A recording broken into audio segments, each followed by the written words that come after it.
குதிரை பேரம் என்று சொன்னால் மாண்புமிகு முதலமைச்சர் அவர்களுக்கு கோபம் வரக்கூடாது. இல்லை என்றால் இதற்கு பதில் சொல்லுங்கள். என்னை போன்ற பல ஊடகவியலாளர்கள், ஏன் உங்களை ஆதரிக்கிற கட்சிகள் எல்லோருமே சொல்லுகிறார்கள், நாள்தோறும் வாரந்தோறும் பனையூர் நோக்கி அதிமுகவினர் படையெடுப்பது வெறும் அதிருப்தியின் காரணமாக அல்ல. திமுகவும் தாவேகவும் இந்தியா கூட்டணியில் இடம்பெற வேண்டும்னு திருமாவளவன் அவர்கள் கருத்து தெரிவித்தார். அது சாத்தியம் தான். எங்கள் தேசம் ஓர் இனத்தின் பெருங்கனவு. எங்கள் தேசம் நேயர்களுக்கு அன்பு வணக்கம். இன்று நம்மோடு தமிழ்நாட்டின் மூத்த பத்திரிகையாளர் ஐயா துக்ளக் ரமேஷ் அவர்கள் இணைந்துள்ளார்கள். வணக்கம். வணக்கம். 2 மாத கால தாவேகா அரசின் செயல்பாடுகளை எப்படி பார்க்கிறீர்கள்? தாவேகா அரசு மக்களிடம் மிகுந்த நம்பிக்கையை தோற்றுவித்து ஆளுங்கட்சிக்கு மெஜாரிட்டி பெரும்பான்மை பலம் கிடைக்கவில்லை என்று சொன்னாலும் நேர் எதிர் திசையிலே இருந்த கட்சிகளுடைய ஆதரவை பெற்று, அதற்கு ஒத்த சிந்தனை உள்ள கட்சிகள் என்று கூறி அந்த கட்சிகளுடைய ஆதரவை பெற்று பொறுப்பேற்றது. பெரும்பான்மையான தொகுதிகளில் தமிழக வெற்றிக் கழகம் வெற்றி பெறவில்லை என்றாலும் கூட மக்கள் அளித்த தீர்ப்பு என்பது மதிப்புக்குரிய திரு விஜய் அவர்கள் முதலமைச்சராக வேண்டும் என்பதுதான் மக்களுடைய விருப்பம் என்பது மிக பல தொகுதிகளில் அவர்கள் வெற்றி பெற்றிருப்பதன் மூலம் நம்மால் புரிந்து கொள்ள முடிகிறது. பெரும் எதிர்பார்ப்பை மக்கள் விஜய் மீது வைத்திருக்கிறார்கள். 2 திராவிட கட்சிகளுக்கும் மாற்று சக்தியாக நான் இருப்பேன் என்று சொல்லிதான் மக்களிடம் வாக்குறுதி கொடுத்து அவர் ஆட்சிக்கு வந்தார். தமிழகத்திலே ஆட்சியிலே இருந்த திராவிட முன்னேற்ற கழகத்தை தீய சக்தி என்று அவர் வர்ணித்தார். இன்னொரு கட்சியை அண்ணா திராவிட முன்னேற்ற கழகத்தை ஊழல் சக்தி என்று வர்ணித்தார். பிறகு தீய சக்தி என்று சொன்னார், தீர்ந்து போன சக்தி, தூர்ந்து போன சக்தி என்றெல்லாம் சொல்லி ஆட்சிக்கு வந்தார். ஆட்சிக்கு வந்த புதிதில் அவர் முதலமைச்சராக பொறுப்பேற்றுக் கொண்ட போது நிச்சயமாக ஊழல் என்பது இந்த ஆட்சியில இருக்காது என்று சொன்னார். போதை எதிரான நடவடிக்கைகள் கடுமையாக இருக்கும் என்று சொன்னார். பெண்களுக்கு பாதுகாப்பு செய்வதிலே இந்த அரசு பெண்களுக்கு பாதுகாப்பு அளிப்பதில் முன்னுரிமை அளிக்கும் என்று சொன்னார். அதற்காக சிங்கப்பெண் பாதுகாப்பு படை என்று ஒரு அமைப்பு உருவாக்கப்பட்டிருக்கிறது. டாஸ்மாக் கடை 717 கடைகள் மூடப்பட்டிருக்கின்றன. இவைகளெல்லாம் வரவேற்புக்குரிய நடவடிக்கையாக நான் பார்க்கிறேன். அதே சமயம் எந்த ஒரு அரசியலை முன்னெடுத்து அவர் மக்கள் மத்தியில் ஆதரவை திரட்டினாரோ, அதாவது 2 திராவிட இயக்கங்களுக்கும் மாற்றான அரசியல், தூய அரசியல், இது அவர் பயன்படுத்திய வார்த்தை. நாங்கள் திமுக மாதிரி இருக்க மாட்டோம், அதிமுக மாதிரி இருக்க மாட்டோம், தமிழக மக்கள் மாற்றத்தை விரும்பி இருக்கிறார்கள், அந்த மாற்றத்தை நாங்கள் நிச்சயமாக தருவோம்னு சொன்னார். ஆனால் ஆரம்பமே எப்படி இருந்தது என்றால், திராவிட முன்னேற்ற கழக கூட்டணியில இடம்பெற்று வெற்றி பெற்ற கட்சிகளுடைய ஆதரவை இவர் நாடி சென்று பெற்றார். அதற்கு காரணம் இவருக்கு மெஜாரிட்டி இல்லை என்பது. ஆனால் அந்த கட்சிகளை பற்றி இவர் என்ன விமர்சனம் செய்தார் என்பதை நினைவில் வைத்து நாம் பார்க்க வேண்டும். இந்த கட்சிகள் எல்லாம் திராவிட முன்னேற்ற கழகத்தை கூட்டணியில் இடம்பெற்றிருந்த கட்சிகள் எல்லாம் அந்த கட்சிகளை பற்றி என்ன சொன்னார்? விலை போன கட்சிகள் என்று, திமுகவிடம் விலை போன கட்சிகள் என்று நாம் புரிந்து கொள்ளக்கூடிய வகையிலே திமுக அமைத்திருப்பது கல்லாப்பெட்டி கூட்டணி என்று சொன்னார். கல்லாப்பெட்டியை திறந்து வைத்துக் கொண்டு மதிப்புக்குரிய திரு மு.க. ஸ்டாலின் அவர்கள் இடதுசாரிகளையோ அல்லது திருமாவளவனையோ காங்கிரஸ் கட்சியோ வாங்கி பாக்கெட்டில் போட்டிருக்கிறார் என்று ஆக்ஷன் செய்து காட்டினார். அப்படி விலை போனதாக இவரால் குற்றம் சாட்டப்பட்ட கட்சிகளின் ஆதரவோடுதான் விஜய் ஆட்சி அமைக்க நேர்ந்தது. அந்த சூழலுக்கு அவர் தள்ளப்பட்டார் என்பது அவருடைய முதல் சறுக்கல். அதற்காவது ஒரு காரணம் கற்பித்துக் கொண்டார். என்ன காரணம் சொன்னார்? நாங்கள் மதச்சார்பற்ற அரசியலை முன்னெடுக்கிறோம், அவர்களும் மதச்சார்பற்ற அரசியலை முன்னெடுக்கிறார்கள். எங்களுக்கு பாரதிய ஜனதா கொள்கை எதிரி, இந்த கட்சிகளுக்கும் பாஜக கொள்கை எதிரி என்று சொன்னார். சரி, அந்த வகையிலே நீங்கள் ஏற்றுக்கொண்டீர்கள். அவர்களை மந்திரி சபையிலே சேர வேண்டும் என்று வற்புறுத்தினீர்கள். மந்திரி சபையிலே சேர்க்க வேண்டும் என்ற நிபந்தனையோடு உங்களுக்கு ஆதரவளித்தவர்கள் காங்கிரஸ் கட்சியினர். அந்த காங்கிரஸ் கட்சியை பற்றி உங்கள் கூட்டணியிலே இருந்த கட்சிகள் கடந்த காலங்களிலே விமர்சித்த விமர்சனங்கள் ஒரு பக்கம் இருக்கட்டும், உங்களை பற்றி இன்றைய முதலமைச்சர் திரு விஜய் அவர்களை பற்றி நீங்கள் ஆதரவு தேடி சந்தித்தீர்களே, மதிப்புக்குரிய திருமாவளவன் அவர்கள், அவர் என்ன சொன்னார்? நீங்கள் RSS பெற்றெடுத்த குழந்தை என்று திருமாவளவன் விஜய் அவர்களை பற்றி சொன்னார். அதைவிட கடுமையாக இன்றைக்கு தாவேகா அமைச்சரவையில அங்கம் வகிக்கக்கூடிய வன்னியரசு அவர்கள் விஜய் அவர்களை விமர்சனம் செய்தார். இப்படி முரண்பாடுகளோடு சமரசங்களை செய்து கொண்டு உடன்பாடுகளை செய்து கொண்டு ஒரு அமைச்சரவை இன்றைக்கு அமைந்திருக்கிறது. இதை கூட சகித்துக் கொள்ளலாம். ஆனால் சகித்துக் கொள்ள முடியாத ஒரு அரசியலை திரு விஜய் மேற்கொண்டார். தேர்தலுக்கு பிறகு அண்ணா திராவிட முன்னேற்ற கழகத்திலே ஒரு சலசலப்பு உருவானது. இந்த சலசலப்புக்கான காரணம், அதனுடைய உண்மைத்தன்மை குறித்து நாம் பிறகு விவாதிக்கலாம். திரு எடப்பாடி பழனிசாமிக்கு எதிராக ஒரு கலக குரல் எழுந்தது. அண்ணா திராவிட முன்னேற்ற கழகத்திலிருந்து 25 சட்டமன்ற உறுப்பினர்கள் தனியாக பிரிந்து திரு எஸ்பி வேலுமணி, திரு சி.வி. சண்முகம் ஆகியோருடைய அணியாக இயங்க தொடங்கினார்கள். அது அந்த அணி இருக்கிறது அல்லவா, திரு விஜய் அவர்களால் ஊழல் சக்தி என்று வர்ணிக்கப்பட்ட கட்சியிலிருந்து வெளியே வந்த அணி. திரு விஜய் அவர்கள் எந்த அடிப்படையில் திரு வேலுமணி அவர்களுடைய, திரு சி.வி. சண்முகம் அவர்கள் 2 பேரும் இணைந்து பயன்படுத்தி கொண்டிருந்த அலுவலகத்தை நாடி சென்று அவர்களுக்கெல்லாம் சால்வை போர்த்தி அவர்களுடைய ஆதரவை புன்முறுவலோடு மகிழ்ச்சியோடு ஏற்றுக்கொண்டார். இந்த செயலில் அறம் சார்ந்த அரசியல் என்பது இம்மி அளவாவது இருக்கிறதா என்கிற கேள்வியை நான் பணிவோடு மாண்புமிகு முதலமைச்சரை பார்த்து கேட்க விரும்புகிறேன். தமிழக வெற்றி கழகத்தினுடைய நண்பர்கள் இன்று வரை பதில் சொல்லுவதற்கு திணறிக் கொண்டிருக்கக்கூடிய மிக முக்கியமான கேள்வி என்னவென்றால், இதன் பெயர் குதிரை பேர அரசியல் என்று சொல்லாமல் வேறு எப்படி அழைப்பது? உங்களுக்கு நன்றாக நினைவிருக்கும் என்று கருதுகிறேன், திரு விஜய் அவர்கள் சி.வி. சண்முகம், வேலுமணி இவர்களை சந்தித்து விட்டு வெளியே வந்த பிறகு இந்த அணி தாவேகாவுக்கு ஆதரவளிக்கிறது என்ற செய்தி வெளியே வருகிற அதே சமயத்தில் தொலைக்காட்சியிலும் அந்த செய்தியை நாம் பார்த்தோம். அடுத்த நாள் தினத்தந்தி உட்பட எல்லா பத்திரிகைகளிலும் அந்த செய்தியை பார்த்தோம். என்ன செய்தி இது? 5 முதல் 7 பேருக்கு, அந்த அணியைச் சேர்ந்தவர்களுக்கு மந்திரி பதவி தரப்பட இருக்கிறது என்கிற செய்தி வந்தது. அந்த செய்தி தொலைக்காட்சியிலே வெளியிடப்பட்ட அன்றோ, அடுத்த நாள் காலை தினத்தந்தியிலே வெளிவந்த பிறகோ தாவேகா தரப்பிலிருந்து ஒரு சின்ன மறுப்பு கூட வரவில்லை. 2 நாள் அந்த செய்தி மறுக்கப்படவில்லை.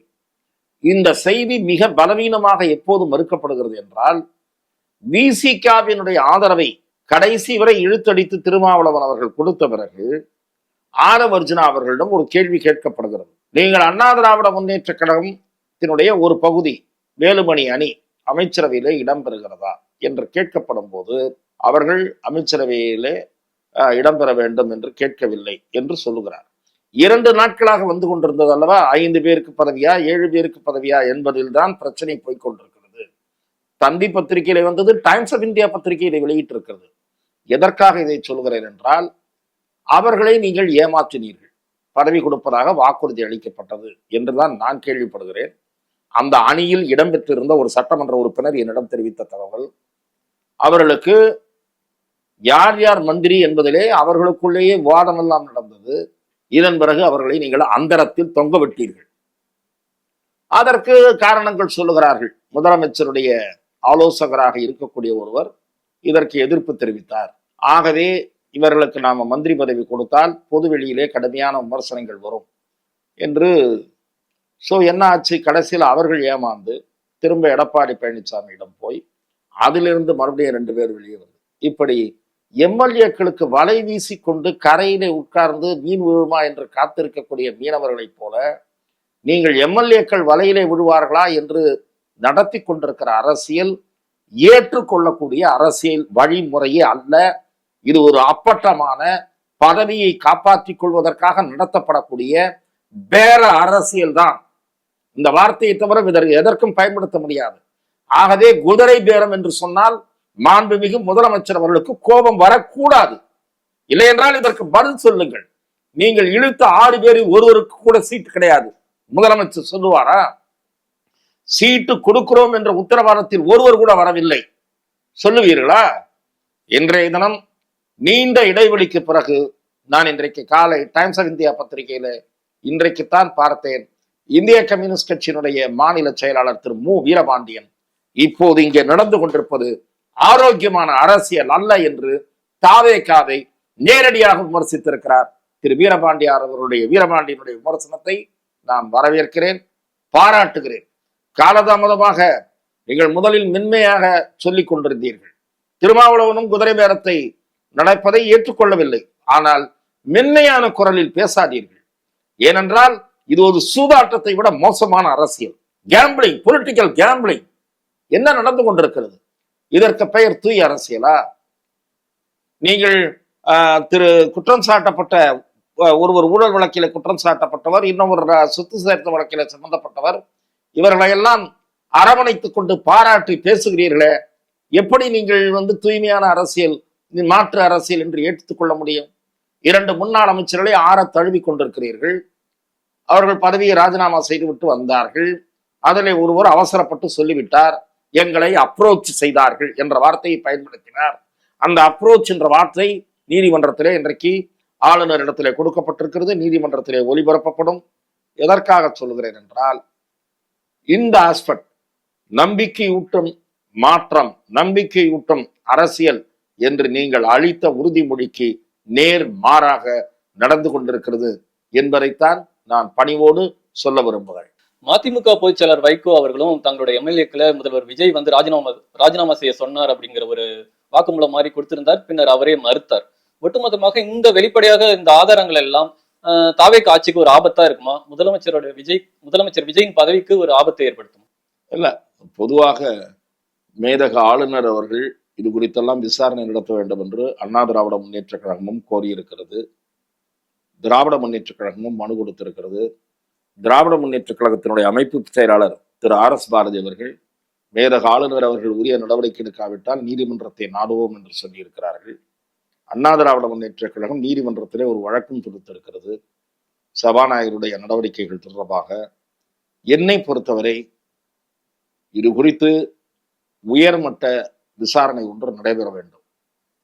ஓய்வு பெற்ற உயர்நீதிமன்ற நீதிபதியை கொண்டோ அல்லது மடியிலே கனமில்லை என்று சொன்னால் தமிழக அரசே இதை சிபிஐ வசம் ஒப்படைப்பதற்கு தயாராக இருக்க வேண்டும். நீங்கள் கரூர் சம்பவம் சதி என்று சந்தேகப்பட்டு சிபிஐ விசாரணை வேண்டும் என்று கேட்டீர்கள். அந்த கோரிக்கையில் இருந்த நியாயத்தை அன்றைக்கு நான் வரவேற்றிருக்கிறேன். என்னை போன்ற பல ஊடகவியலாளர்கள், ஏன் உங்களை ஆதரிக்கிற கட்சிகள் எல்லோருமே சொல்லுகிறார்கள், இவர்களெல்லாம் கட்சி தாவியது சந்தர்ப்பவாதம், இதுல ஏதோ பேரம் நடந்திருக்கும் என்ற சந்தேகங்கள் வலுவாக பொதுவெளியிலே எழுந்திருக்கிற காரணத்தால் இது குறித்து ஒரு விசாரணை நடைபெற வேண்டும். இவர்களிடமெல்லாம் விசாரணை நடத்தப்பட வேண்டும். இவர்கள் மாறிய பின்னணி குறித்து விசாரிக்கப்பட வேண்டும். இல்லை என்றால் குறைந்தபட்ச அரசியல் நாணயம் இருக்கும் என்றால், இவர்கள் தாவேகாவினுடைய கொள்கையால் ஈர்க்கப்பட்டு விஜய் அவர்களால் ஈர்க்கப்பட்டுதான் சேர்ந்தார்கள் என்றால், இவர்களுக்கு நீங்கள் என்ன கைமாறு செய்யாமல் இருக்க போகிறீர்களா என்பதை உங்கள் செயல் மூலம் நிரூபிக்க வேண்டும். ஆனால் நடந்து கொண்டு இருக்கக்கூடிய காட்சிகள் நாள்தோறும் வாரந்தோறும் பனையூர் நோக்கி அதிமுகவினர் படையெடுப்பது வெறும் அதிருப்தியின் காரணமாக அல்ல. அதிமுக சரிவு பாதையில் போய்கொண்டிருக்கிறது. திரு எடப்பாடி பழனிசாமி தன்னிச்சையாக செயல்படுகிறார் என்பதையெல்லாம் நான் முழுக்க ஏற்றுக்கொள்ளுகிறேன். அவர் யார் கருத்தையும் ஏற்றுக்கொள்வதில்லை. தான் எடுத்ததுதான் முடிவு என்று பிடிவாதத்தோடு இருக்கிறார். அதையெல்லாம் ஏற்றுக்கொள்கிறேன். ஆனால் கட்சியிலிருந்து பாய்ந்து வெளியே ஓடுகிறவர்கள் இந்த கட்சி இனிமேல் எழுந்திருக்காது, ஆகவே பசுமையான இடம் நோக்கி போகலாம் என்றுதான் வருகிறார்களே தவிர, விஜய் அவர்கள் பெரிய கொள்கை தலைவர் என்று ஈர்க்கப்பட்டு போகவில்லை. எவரும் போகவில்லை. விஜய் ஆட்சி ஸ்தாபிதமாக நின்றுவிடும் என்று கருதி கூட போகவில்லை. 5 ஆண்டு காலம் இந்த ஆட்சி இருந்தால் அதன் பலன்களை ருசிக்கலாம் என்றுதான் கட்சி தாவியவர்கள் போகிறார்கள் என்பதுதான் பலரது பார்வை. கம்யூனிஸ்ட் கட்சிகள் மிக தாமதமாக வேணும் இந்த குதிரை பேரத்தை ஏற்றுள்ளன. ஆனா காங்கிரஸ் கட்சி இன்றைக்கு வரைக்கும் ஒரு மௌனம் கடைபிடிக்கிறது. பல மாநிலங்கள்ல பாஜக மற்ற கட்சிகளை உடைக்குது அப்படிங்கிற ஒரு குற்றச்சாட்டை காங்கிரஸ் வைக்குது. ஜனநாயக விரோதமானது அப்படிங்கிற குற்றச்சாட்டை வைக்குது. ஆனா தமிழ்நாட்டுல தாவேக அதிமுக உடைக்கிறத வேடிக்கை பார்க்கறது எப்படி பாக்குறீங்க? இல்ல, காங்கிரஸ் கட்சியை பொறுத்தவரை நான் அந்த கட்சி அரசியல் ரீதியாக எந்த முடிவெடுப்பதற்கும் உரிமை இருக்கிறது என்பதை ஏற்றுக்கொள்கிறேன். ஆனால் அவர்கள் காட்டிய அசுர வேகம் என்பது அவர்களுடைய பச்சையான சந்தர்ப்பவாதத்தை தான் வெளிப்படுத்தியது. தேர்தல் முடிந்து காங்கிரஸ் கட்சியினுடைய சட்டமன்ற உறுப்பினர்கள் அந்த சர்டிபிகேட்டை வாங்கி கொண்டு சென்னைக்கு வந்து பதவியேற்பதற்கு முன்னாலேயே காங்கிரஸ் கட்சி விஜய் கட்சிக்கு ஆதரவளிக்கவும் அந்த அமைச்சரவையில் பங்கேற்கவும் காட்டிய வேகம் வியக்க வைத்தது. இப்படி எந்த ஒரு மக்கள் பிரச்சனையிலும் காங்கிரஸ் வேகம் காட்டியதே இல்லை. அமைச்சரவையில் ஆட்சிக்கு ஆதரவு தந்து அமைச்சரவையில் பங்கேற்பது கூட இருக்கட்டும், அந்த கடிதத்திலே உள்ளாட்சி தேர்தலிலும் கூட்டணி, நாடாளுமன்ற தேர்தலிலும் கூட்டணி என்று தேர்தல் முடிந்து ஒரு வாரம் கூட ஆகாமல் இப்படி ஒரு கடிதத்தை கொடுத்த ஒரே கட்சி, விவஸ்தை கிட்ட கட்சி காங்கிரஸ் கட்சி மட்டும்தான் இந்தியாவிலேயே. இவர்களுக்கு பாஜகவை பற்றி பேசுவதற்கு குறைந்தபட்ச தகுதி, யோக்கியதை கிடையாது. இப்படிப்பட்ட பச்சையான, கேவலமான, பதவி வெறி பிடித்த, உடனடியாக அணிதாவுகிற அரசியலை நடத்திய காங்கிரஸ் கட்சி பாஜகவை பற்றி பேச எந்த தார்மீக தகுதியும் கிடையாது. நீங்கள் கேட்டதுதான் சரி. பாரதிய ஜனதா வெளியிலே சில மாநிலங்களிலே தங்களை நோக்கி வருகிறவர்களை ஏற்றுக்கொள்ளுகிறது, கட்சி மாறி வருகிறவர்களை ஏற்றுக்கொள்ளுகிறது, சிலருக்கு பரவி தருகிறது. அது என்ன வாஷிங் மிஷினா என்றெல்லாம் கேட்டீர்கள் அல்லவா? நீங்கள் எப்படி அந்த சர்டிபிகேட், அதை விட என்ன தெரியுமா, நாமெல்லாம் ஓட்டு போட்ட மை காய்வதற்குள் திமுக அணியில் இருக்கிற காரணத்தால் காங்கிரசுக்கு ஓட்டு போட்டார். நீங்கள் விஜய் எதிர்த்து நின்ற காரணத்தால் ஓட்டு போட்டார். விஜய் எடுபட மாட்டார் என்று பேசியவர்கள் உங்கள் தலைவர்கள். உங்கள் கட்சியிலே ஒரு கோஷ்டி விஜயை ஆதரித்த போது பெரும்பாலான தலைவர்கள் விஜய்க்கு வருகிற கூட்டம் எல்லாம் விடலை பையன்கள் என்று பேசிவிட்டு விவஸ்தை இல்லாமல் போய் ஒட்டி கொண்டீர்களே. உங்களுக்கு பாஜகவை பற்றி பேசுவதற்கும் அரசியலில் நாகரிகம் இல்லை, தகுதி இல்லை. பொதுவாகவே நீங்கள் எப்படி பிற கட்சிகள் 10ஓடு 11ஆக காட்சி அளிக்கின்றனவோ அப்படி அதிலே முதன்மையாக இருக்கக்கூடிய கட்சி காங்கிரஸ் கட்சி என்பது இந்த தேர்தல் முடிவுகளுக்கு பிறகு உடனடியாக அம்பலமானது. 60 ஆண்டுகால திராவிட கட்சிகளின் ஆதிக்கம் முடிவுக்கு வருகிறதா? திராவிட கட்சிகள் இனி மெல்ல வீழுமா? நான் அப்படி நினைக்கவில்லை சார். திராவிட முன்னேற்ற கழகம் கொள்கை சார்ந்து இயங்குகிற இயக்கம். அண்ணா திராவிட முன்னேற்ற கழகத்திற்கு கொள்கை பார்வை செல்வி ஜெயலலிதா அவர்கள் காலத்தில் கூர்மையாக இருந்தது. மக்கள் திலகம் எம்ஜிஆர் அவர்கள் மக்கள் பிரச்சனை, எளிய மக்களின் வாழ்வாதாரம், இதை குறித்து தான் அதிக சிந்தனையில் இருந்தார். அண்ணாவின் பாதையில் தன்னுடைய இயக்கம் நடைபெற வேண்டும், அண்ணாவின் பெயரிலான தனது ஆட்சி நேர்மையான முறையில் நடைபெற வேண்டும் என்று அவர் பெரிதும் விரும்பினார். பின்னாளில் கடைசி காலகட்டங்களில் சில குற்றச்சாட்டுகள் எழுந்தாலும் கூட முதலமைச்சரான எம்ஜிஆர் அவர்கள் அவருடைய 10 ஆண்டு காலத்தில் சொத்து சேர்த்தார் என்கிற எந்த குற்றச்சாட்டும் முதலமைச்சர் மீது கிடையாது. முதலமைச்சராவதற்கு முன் மக்கள் திலகம் எம்ஜிஆர் அவர்களுக்கு என்ன சொத்து இருந்ததோ அதே சொத்து தான் மறைகிற காலம் வரை அவருக்கு இருந்ததை தவிர, அந்த சொத்து கூட ஏழை பிள்ளைகளுக்கு அவர் எழுதி வைத்து விட்டு சென்றாரே தவிர எம்ஜிஆர் அவர்கள் மீது ஒரு ஊழல் குற்றச்சாட்டு கிடையாது. இது ஒரு புறம் இருக்கட்டும். எம்ஜிஆர் அவர்களுக்கு பிறகு வந்த அம்மையார் செல்வி ஜெயலலிதா அவர்கள் காலத்தில் தமிழ்நாட்டினுடைய பல உரிமைகள் நிலைநாட்டப்பட்டன.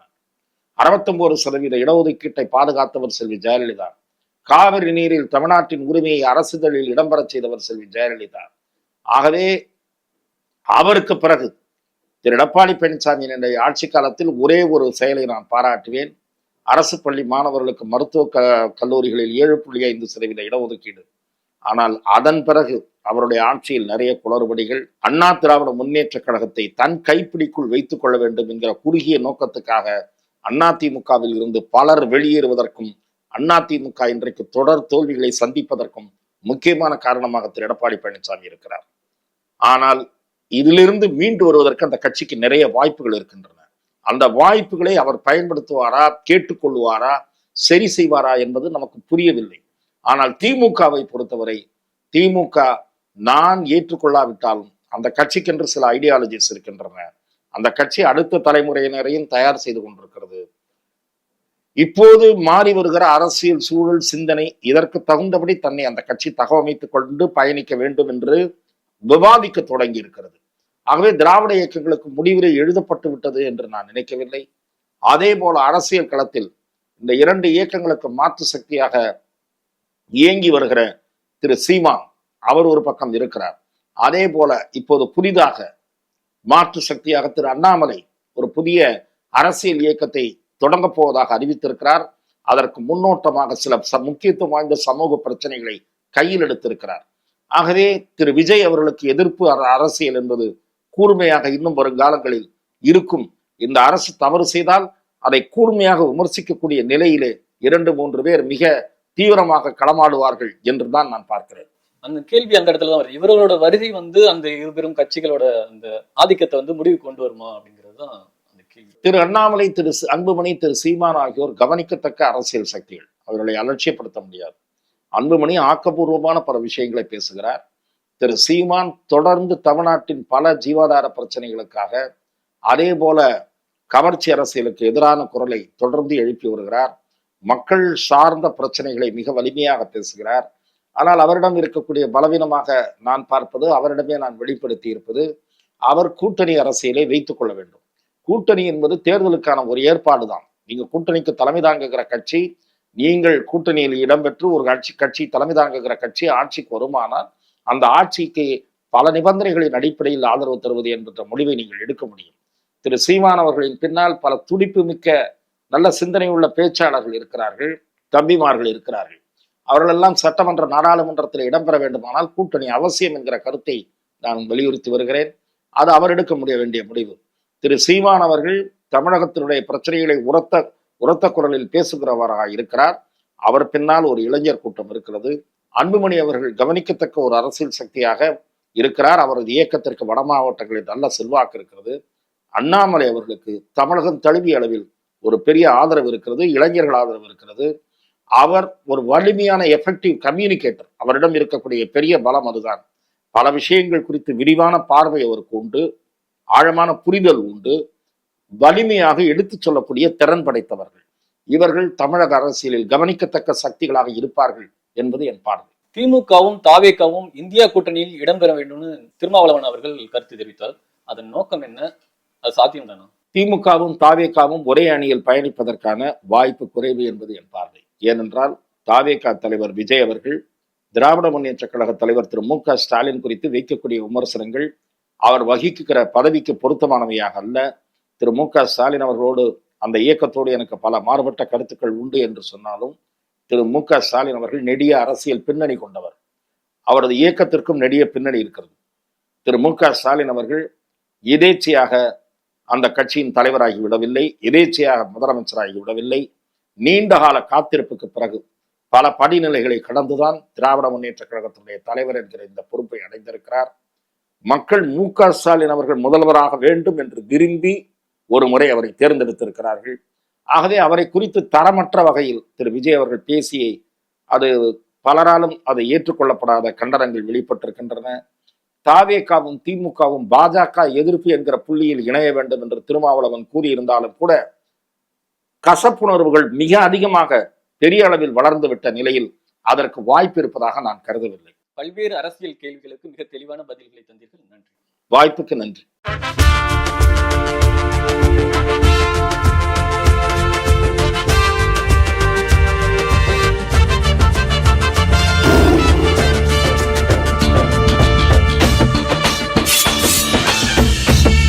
எங்கள் தேசம் ஓர் இனத்தின் பெருங்கனவு.